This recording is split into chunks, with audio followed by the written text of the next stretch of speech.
What is going on, everyone? Welcome to the channel. Today I'm working on my 2002 WRX. I have a couple things I need to do to it today, one of which is to replace the exhaust gasket that goes between the turbo and downpipe. I've already dropped the downpipe down. It's pretty simple. All it is 2 bolts and 3 nuts on the back of the turbo and 2 bolts that hold the downpipe to the catback. I'm going to go ahead and replace this gasket and put the exhaust back together, drop the car down, and then I will get to installing the air oil separator.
Alright, y'all, I got the gasket in down there.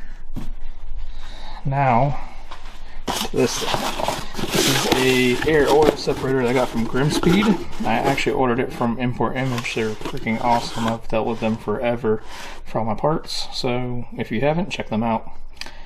But this is a pretty straightforward install. Gotta take some of these hoses out, move some of these hoses around, and it actually sits right here on top of the oil fill. So let's get started on that.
Alright, y'all, there you have it. Started up, everything's good. If you drop anything in this damn engine, it is hell to get out. You are never going to find shit. You're going to take half the engine apart. Not really that much, but I did drop one of the nipples for one of these vacuum lines down, and I had to take the alternator and alternator cover off to get to. And that was a pain in the ass in its own, because then I lost one of the spacers for the alternator cover. It was a clusterfuck, but what should have been like a 30-minute job took me like an hour and a half. So, anyways, there you have it. GrimmSpeed AOS on. So, I'm gonna go take it for a rip, get it cleaned up, and go to Cars and Coffee in Gainesville tomorrow. See y'all later.